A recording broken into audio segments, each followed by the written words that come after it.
once again. I've got two terrific guests with me today. They are Jeff Gunning, fellow of the American Institute of Architects and a senior vice president with CallisonRTKL, and Sarah Holstedt, an associate vice president at CallisonRTKL, and I'm proud to say one of our 40 under 40s from the class of 2014. It's great to have her here. So we're going to talk about retail today. Oh my God, retail. Oh, is there anything worse to be in than in retail? Maybe restaurants. Well, I guess that's part of retail. So you've developed some interesting new ideas about retail, kind of looking at the metrics and the rules and everything. And I mean, how hard is retail? I mean, you just figure out the age group of the people that you want to reach, whether that's millennial or group Z or whatever you want, and then the let's say the income group you want, mix that all together with your crazy formulas, and you do retail. How hard is that? Sarah? That's a great point, Rob. That's actually really one of the first things that we started looking at was the idea that people aren't formulaic and they can't really be grouped just by age or income level. And so one of the first rules to break that we thought was you need to get to know your customer better and understand that there are affinity groups that are local and different from place to place, and that they will impact what kind of retail people want, not just how much money they made. Jeff, what's a typical affinity group that would disrupt this great rule that we have we've been doing in retail for 100 years? Well, I think it depends on where you are. I mean, I think the point is that so much of retail and mixed use has been sort of generically aimed at age groups that a developer thinks might be their target audience, but in fact it's much more geared toward something that's local now. So you find retailers like Nordstrom or Nike that have totally devoted to a customer group within a few zip codes, and they target their merchandise mix for that group. And so we think that mixed use and retail developments are going to be focused much more on that sort of get very local approach, and it'll be a merchandise mix that resonates with those people, and it feels like it's curated for them specifically, and we have a much better chance of success. Mm-hmm. Okay. All right. We've broken that rule already. That's great. But how about, we have experts out there too. You all are experts. You've all had tremendous educations, and you do retail all the time. So you must know everything. And by the way, the developers, if you don't know it, the developers for sure have all the answers. So should we leave it all to the experts or what? Sarah? I think one of the things that we have really come to know in the last several years is the idea that the consumer is as much a part of the equation as the people who are building and developing and owning the properties. Right now, we live in such a generative group of people, the creativity that people have to come up with memes, to put content out into the world.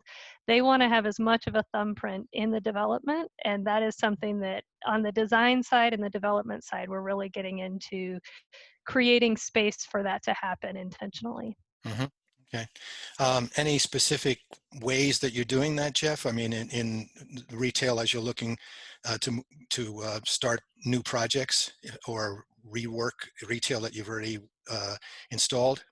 Well, one of the examples we think that's relevant today is TikTok. So, Mm-hmm. TikTok is this application where people generate their own content. And so viewers just get lost in the idea of people creating their own content that's funny and interesting, sort of homemade. And it kind of gets back to that sort of local curated comment I was making before, but there's going to be some aspect of developers allowing shoppers and user groups to sort of create their own content or feel like content's being constantly refreshed for them, so that they feel more a part of the experience as opposed to just sort of the same merchandise, the same brand names and so forth being presented Mm-hmm. to them. So Mm-hmm. that's what we mean by sort of creating your own content. We'd like to think that developers are going to be creating experiences that shopping and that change, that are directed to those user groups, so that there are reasons for people to keep coming back. You know, we have to pull people off of their couches today, and Well, you can I was buy just anything you want on your phone. I, I So, was I so was what's just the going to ask brain? about that. Yeah. Is brick and mortar dead?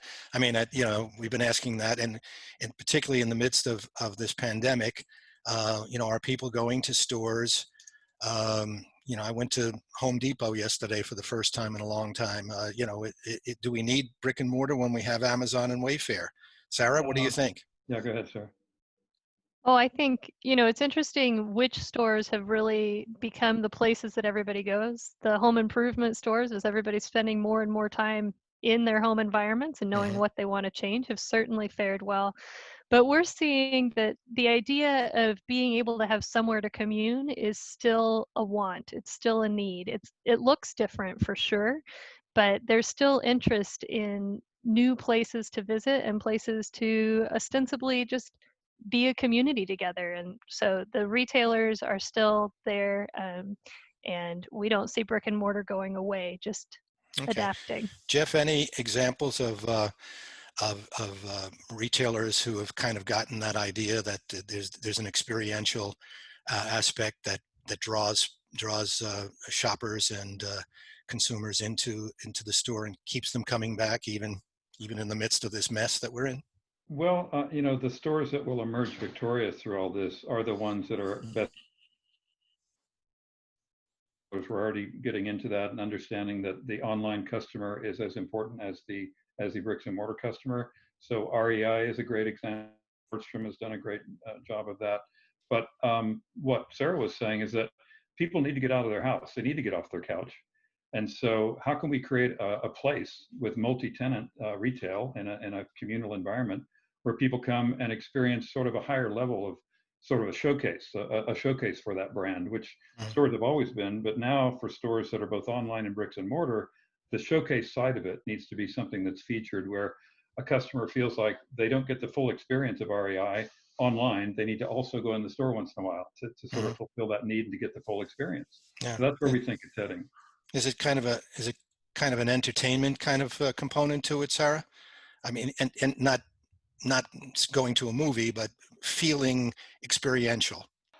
Yeah, I think that is definite. It has for a long time been that kind of golden key that everybody's trying to unlock. But I think the idea of feeling in a volume of space with people or with something that was created and you can actually touch, really does change the experience. I think entertainment, as far as having a new place to explore or something that's worth coming back to visit over and over, is Yeah. paramount to the success of any retailer. Jeff mentioned REI and Nordstrom. Any other retailers that you're seeing who are creating kind of an experiential sense of retail? We've started seeing some retailers who were coming on before COVID that were trying to create a showcase environment, like Jeff was mentioning, to help bring new brands to your awareness. And we're starting to see more retailers, that would be places like neighborhood goods. But we're seeing more retailers who are also really embedding in that fulfillment side of the equation. So you still get the customer service look and feel from your experience. And we're starting to see mall developers take that on too, providing more places where their tenants can actually have fulfillment centers on site. So you order from their tenants and it's mutual appreciation society between the customers, the tenants, and the developers, that everybody's getting to feed off of each other. Okay. Well, I think we're running out of time here. I appreciate all your effort. It's been great to chat with Sarah Holstedt and Jeff Gunning from CallisonRTKL today, talking about breaking the rules in retail. Thanks so much for your time.